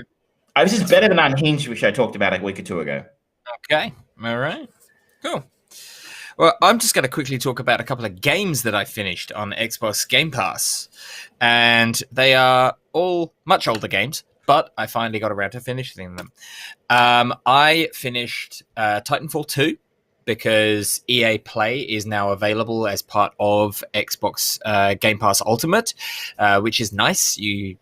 There's a couple of good quality games on there, such as Titanfall 2. You do also get access to Star Wars Jedi Fallen Order. And I'll tell you something. Titanfall 2 is a product of Respawn Entertainment, and Respawn did a phenomenal job on Titanfall 2. It was awesome. It was a really good story, really compelling, just moving around, being the pilot and then jumping into these big titans. It feels fucking cool. And I finished that game. It was an emotional ending because of the relationship you build up with your titan throughout the game. It was awesome. And I thought, okay, that company went on to do Jedi Fallen Order. And that's been getting very good reviews. So I'll give it a go.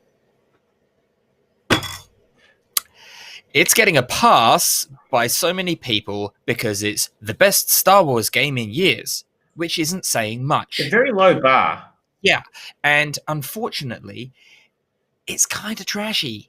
It's very basic. The story, I'm only 4 or 5 hours into the game, but it's very much...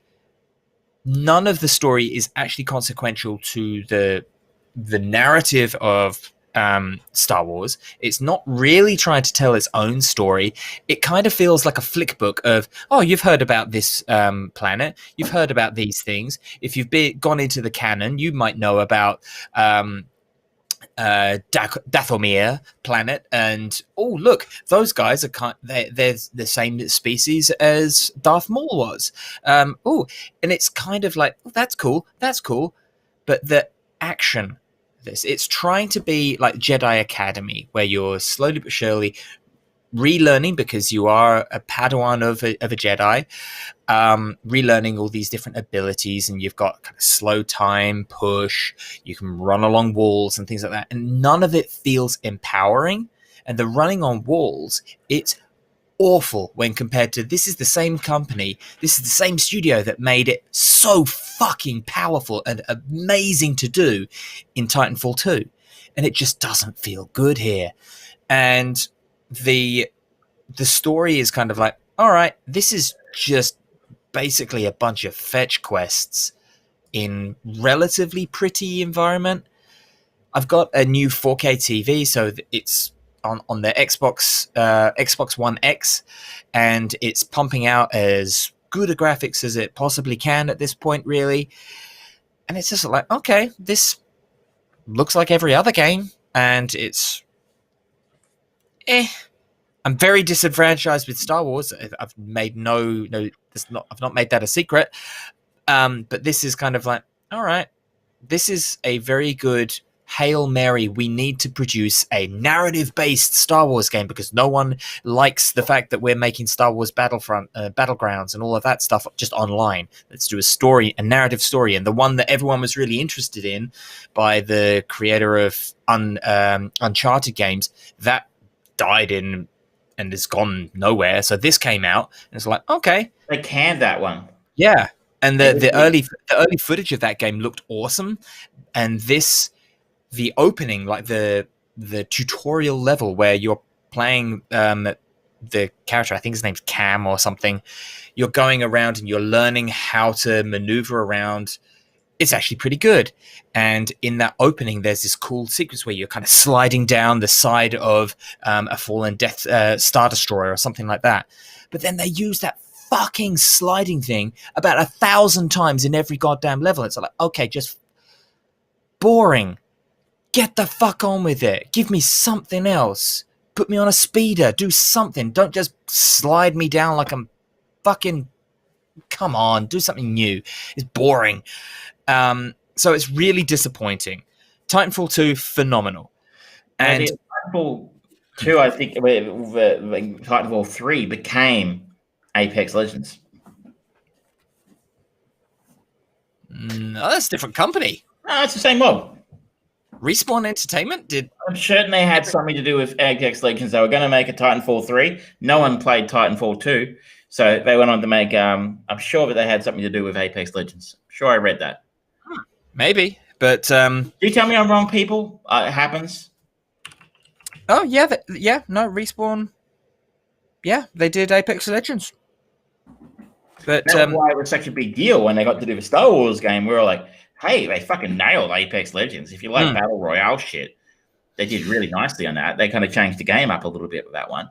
Yeah. And yeah, it's disappointing to hear. I saw some people playing on Twitch of the Fallen Order, and but the combat looked really annoying.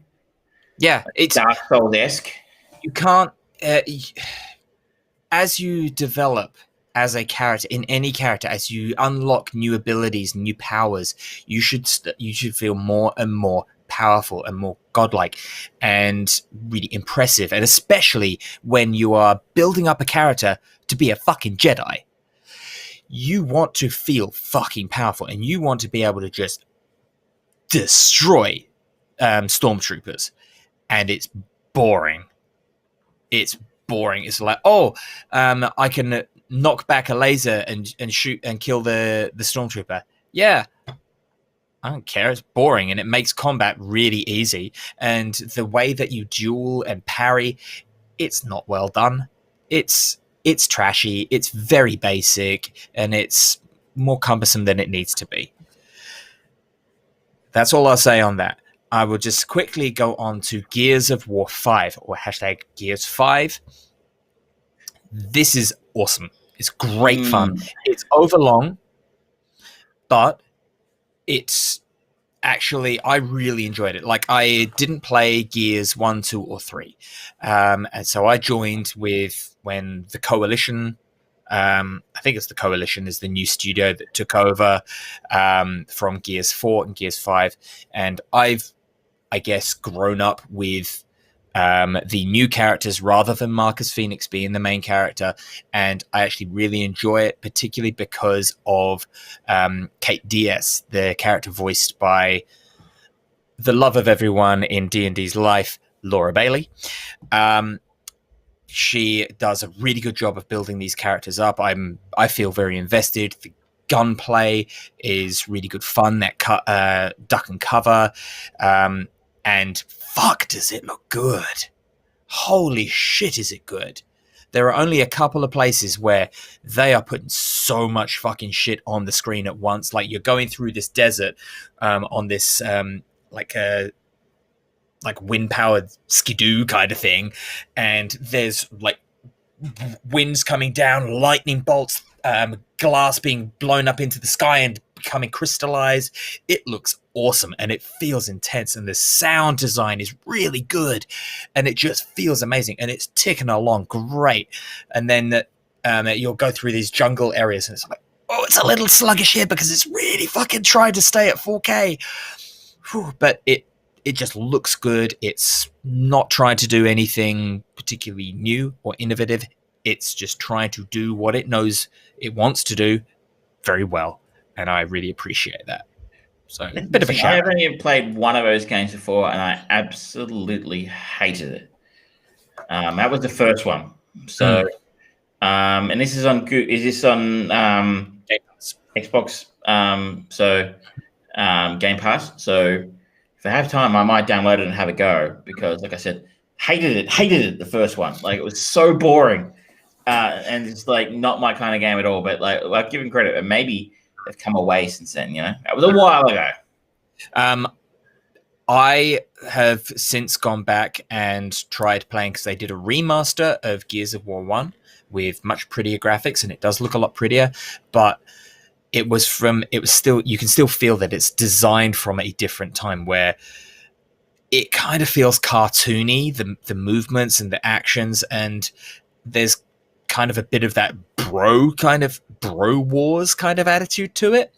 So it's not as good. Whereas, well, I don't think it's as good. There are a lot of people who really love the original trilogy. Yeah, well, very popular, and I just couldn't get it at the time. I remember like everyone was losing their shit. Yeah, but I'm like, I'm sorry, this is awful. I'm not enjoying this at all. But then again, I do have a reputation, don't I? Because like I am a miserly curmudgeon when it comes to games that don't like, but everybody else seems to really, really enjoy. We have the curmudgeon and the contrarian. But I recommend at least checking all of those out, because they are all, if you are on Game Pass, if you're on Ultimate, you can just download them. There's not actually too much on EA Play that I would particularly recommend, because I'm not much of a sports guy. I'm not going to play FIFA. I'm not going to play NFL. I'm not going to do golf. Other than that, there's not much available in the EA Vault. But it's nice to have Titanfall 2 there. I guess maybe it might be worth going back and seeing what Anthem's like now, but who knows? It'd be nice if they actually introduce some of the Knights of the Old Republic games, maybe. That would be nice, yeah. And the Mass Effect stuff, but the fact that they're getting remastered, they're probably not going to be on the Vault, because EA makes you pay for fucking games. They would like you to sell it to you again. Yes. But yeah, there's loads of options out there with these streaming services. It's a great value, and the fact that you can just download it, it's not going to cost you any extra, and if you don't like it, delete it. Simple. It's a great opportunity to try some things that you like me. I didn't get them original go around. It's nice to get to them now. No, I mean, it's a bit like No Man's Sky, which I talked about earlier in the year. I just remember the fuss when that came out, and everybody was like, it sucks. And, I saw it on Game Pass, downloaded it, and they've done quite a bit to it in the preceding couple of years. And it's not perfect by any stretch of imagination, but it was a fun little game. Yeah. Not little anyway. It's huge, fun, huge game. But yeah, that's, I think and interestingly, a friend of mine told me today, but xCloud has launched for trial in Australia today. Oh, that's right. Yeah. So you aren't aware, xCloud basically allows you to play your Xbox games on your phone anywhere. Mm-hmm. Which I think, we've seen in the last week the fuss about PlayStation launched, I think, and the Xbox Series X have launched. Someone's got to get better at Microsoft about naming these things. They are terrible. But they've sold out everywhere, both of machines. I read somewhere they both had. I know Xbox had its best launch ever. I wouldn't mind betting a PlayStation was up there as well, because you can't get your hands on these things. They are like hen's teeth. Basically, everywhere's saying, "Oh, we're probably not going to get stock until April or later next year." So other people going, "How can we're going to get one for Christmas?" And I'm like, "Yeah, that's funny." I don't count your tickets. Just getting to enjoy their PlayStation 4. Whether or not they're worth buying, that's your call. I don't see a great advantage to buying a Series X just yet, but I think it's interesting that they are taking. We've talked before. They're taking two different paths here. Like PlayStation has the early lead, and they've got the better games coming out on the new platform. But if in 18 months' time, you're on a train, and I can play the new Halo or Fallout on my phone, and you got to wait till you get home to play Spider-Man. Maybe that's something it starts to really turn the tide, because I don't know the place that maybe I'm sure Sony's working on something, but from what I hear, they're not anywhere near where Microsoft is on that front. It'll be interesting to see how it develops as well, because if it becomes a success, could we see Microsoft and Nintendo have been playing very friendly the last few years, with games coming out on both systems and then being very buddy, and persistent rumors that Master Chief is going to be appearing in Super Smash Brothers as a guest character and things like that. And that is really Microsoft's space right now, is mobile, right? Like they were a year or two ahead of these guys. In the sense It'll be interesting to see if xCloud comes to Nintendo Switch. I mean, who knows? Like, we'll see what happens. Nintendo, historically they play by their own rules. Play by their own rules. But I mean, like, it's an exciting idea for if all of a sudden you could play Breath of the Wild via xCloud, because I imagine Microsoft would make them use their hardware. But if you get access to your Nintendo library via your xCloud account or your Xbox account, that changes everything. I don't think that's going to happen, but it's that level of cooperation. It's kind of the next step. I mean, when like Minecraft, like last year, I think it was, there was an update that it was so that everyone could just play together across Microsoft, Nintendo, and PlayStation. But PlayStation 1 was being difficult, and you could kind of cross-play between Microsoft and Nintendo, and they were saying play together. They were really putting this partnership thing. Obviously, that was a reaction to the fact that PlayStation pantsed Microsoft for the last generation sales-wise, and Microsoft needed to just go, all right, everything else is fucking up. We need to be pro-consumer so badly. And that's interesting that Sony is kind of the stick in the mud when it comes to cross-platform players. I understand it. They won't come to the party, and they probably won't come to the party because once it's really the only space Xbox has left to play in. Yeah, they have a better game. If they've got 100 million PlayStation 4s out in the wild, why do they need to? They don't need to open up to let everyone else in. It's like, exactly. Why should you do what your consumers want you to do? Because fucking Sony playing fanboys will buy you a shit anyway. Like, I would think, if I would love to play, a cross-platform with my friends who own PlayStations, but Sony is that they will not open that door because that's the one place they can't compete with Microsoft in. And it's probably a smart business move not to go there. But I'm excited to see what xCloud can do. I'm not really a big mobile gamer because I don't go anywhere anymore. Well, not right now, anyway. Who goes places? It's just so 2019. But in the longer run, right? It'll be amazing to be able to anywhere you've got Wi-Fi. Just I don't need that huge box anymore. Mm-hmm. But let's change subject again. We've done movies. We've done games. Let's go to music. Let's talk about AC/DC. Yeah, so one of the few bright lights of 2020 so far has been the release of the new Guns N' Roses. Guns N' Roses. Axl Rose was the singer for AC/DC for a little while recently.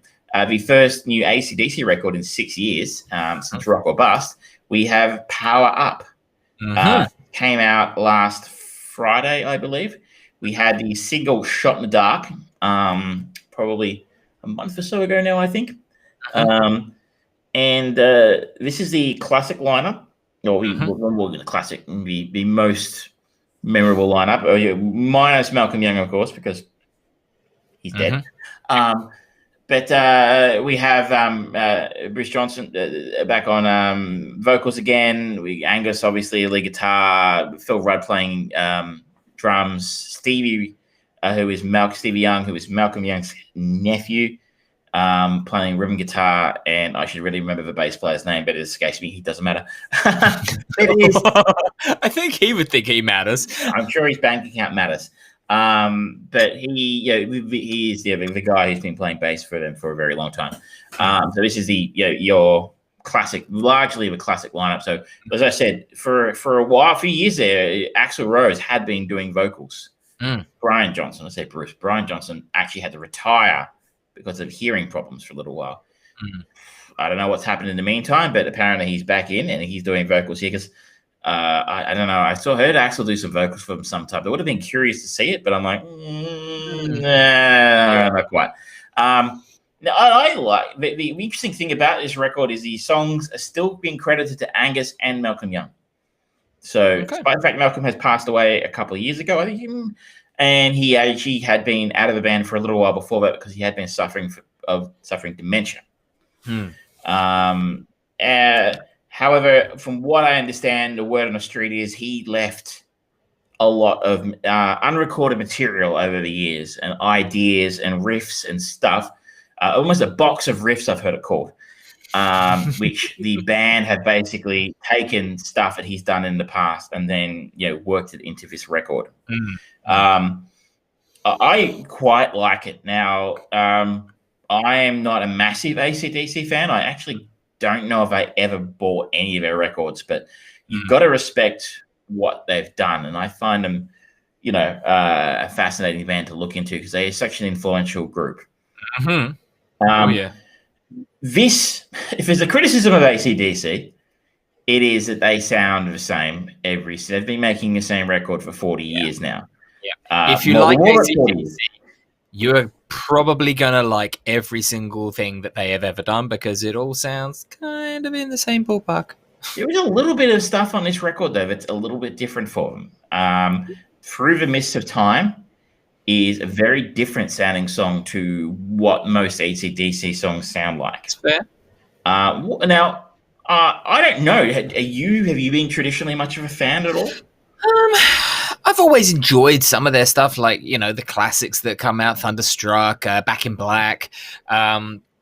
There's always a kind of tokens, but I don't think I've ever bought an album before. Downloading Power Up, that's the first time I've listened all the way through an AC/DC album, and about halfway through I was like, oh, I really want to change a CD because this is a lot of AC/DC right now. I feel like they're a great band and they do great music to put on a mixtape and have 2 or 3 songs peppered through just to kind of pop it up and liven it up again. And even their new stuff, it sounds and feels like it tugs on that familiarity for me. So it's nice to have as a highlight thing rather than just, yep, I'm going to listen to the whole album, no breaks. If the fair criticism, as I said, they are a band who have a sound. And they do stick to it fairly consistently. And I think there's a little bit more variation in this record than the last couple. Rock or Bust or Black Ice, I think, are the last 2 records, and both of them I feel like were more samey than this one. But it doesn't, when they do veer off course, they don't go far off course. I think it's fair to say there's no power ballad on this record, right? Like, I'd love to, there's no When I See You Smile or something like that, or Patience, like by the Guns N' Roses song. They don't suddenly go, you know what? We need to really try doing some techno. Yeah, awesome. Let's just do this song a cappella, right? Like,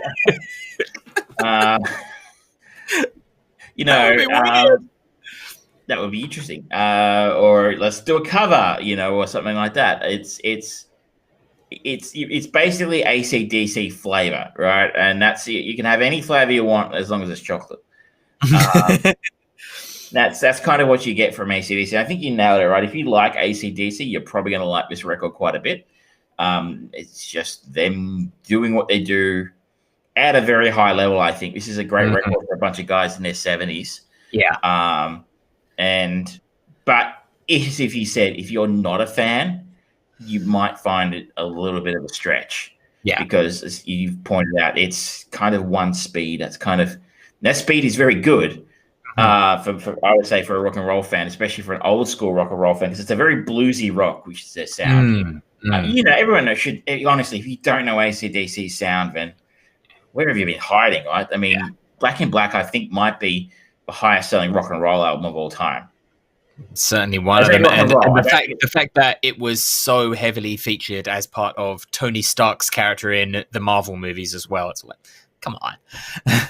Yeah, even before that, right? Like, it sold like hundreds of millions of copies. Yeah. So, this is not Back in Black. It's not that good, but it doesn't veer far from the sound. If you've heard that, if we picked up somebody from 1980 who had just been listening to Back in Black for a week after it came out, and plonked them down in 2020, that would be a very cruel thing to do, by the way. But, and then gave them a copy of Power Up. And had them listen to it. I don't think they would see a great departure from one to the other. Yeah. I like it. I think there's some good tracks in here. I think Realize is a really good song. I think that's the first track. And I think that one's probably going to maybe you might hear that one around potentially as a single, as they say, if they still release singles. I don't know. Through the Mist of Time, as I said, is a sort of a change up for them. Not a massive change up. As I said, it's not an a cappella love song or anything like that, but it is a different-ish sort of sound. It does change the pace of the record a little bit. I don't know that I'm still trying to make my mind up whether I like it, but I like that they're trying different stuff at their age. And it fits in well with the rest of the record. And I think Shot in the Dark is a lot of fun as a lead single as well. So if you enjoy it, as we said, if you're a fan, you probably already listened to it. You'll probably like it. If you're not a fan, if you know you're not a fan, you're probably not going to get a great deal out of it. If you're undecided, try Back in Black first. Yeah. Go to the classic. Well, this is not that record, but and if you like Back in Black, come back and check it Power Up. I am glad to see them still making music. They have a one band who are on my Kill to See Them list because I've never had a chance to see AC/DC. The last time they were here, the last 2 times they were here, one time I was in Japan, and before that I had literally had no money, and they were charging like $200 a ticket. So, I'm hoping that they do one last tour, but COVID might have something to say about that. Now, Travis, question: which you want to hear, "Highway to Hell" or "You Shook Me All Night Long"? Which one's the better song? Which one do you want to hear right now? Probably "You Shook Me All Night Long." Okay, I don't know what I'm getting myself into here. This is. You will hear it in just a second. An a cappella version. Okay. Well, I think there's a. Oh, shut up. I assume this is on YouTube? Yeah, it's on YouTube, and it's just actually not them. It's by a group called Human Nature. And they do a lot. Human Nature. You say that like you don't know who that is. I don't. Oh my Lord. Human Nature. They are exceedingly well known in this country. Okay. All right. They were the our foray into 90s boy bands with Human Nature. I don't know them. They supported Michael Jackson on his tour here in 1995, and they have made a very big name for themselves in Las Vegas now. Like they make all the monies playing to old people in Las Vegas. I doubt they cover that in their show, but no, Human Nature are very famous. Fair enough. I guess I've never heard of it. And this is somebody called the Beatles or something. I'm not really sure. Some new group, I imagine. I'm not that bad. Shut up. Can I make a suggestion for next week, though? I have a suggestion for you because I did my homework and I listened to Puscifer's new album. Oh, and I really liked it. And it definitely gave me memories of a band that I enjoy that I don't know whether you've listened to. It's called The Knife. The Knife. Are they like a dubstep band? No. They've got that kind of experimental sound that Puscifer have. They go a little bit more into, I guess you'd kind of say, like techno kind of thing, but not really.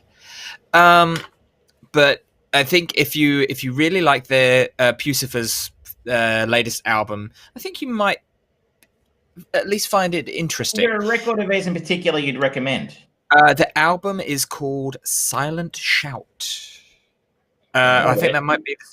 No, that is the album. Yeah, it's called Silent Shout. Yeah, and I got onto these guys because they did a song that got used in the trailer for a movie, I think back in 2006, directed by Shane Acker, and it's an animated movie with the voice talent of Christopher Plummer, bringing it back into our Chain Movies connection, called 9. Oh, right. Yeah, I remember that. Yeah, and there was one of the trailers had one of their songs in it. So I think the song of that was particularly called "The Captain." So I'd say give that a try. Yeah. Well, I'll take on that one, and for you, if you feel like something new, because there's been another big release from a classic rock icon. I'm not listening to Human Nature. I wouldn't do that to you. I didn't like Human Nature. I should know. I just remember they were very well known. But the artist I'm talking about is Bruce Springsteen. His new record dropped about a month ago now, and I did not know this until someone pointed it out to me last night. But he had a new record called "Letter to You."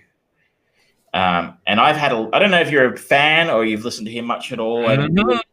I am a big fan of him, and again, he's someone else who I've never seen, but I would love to.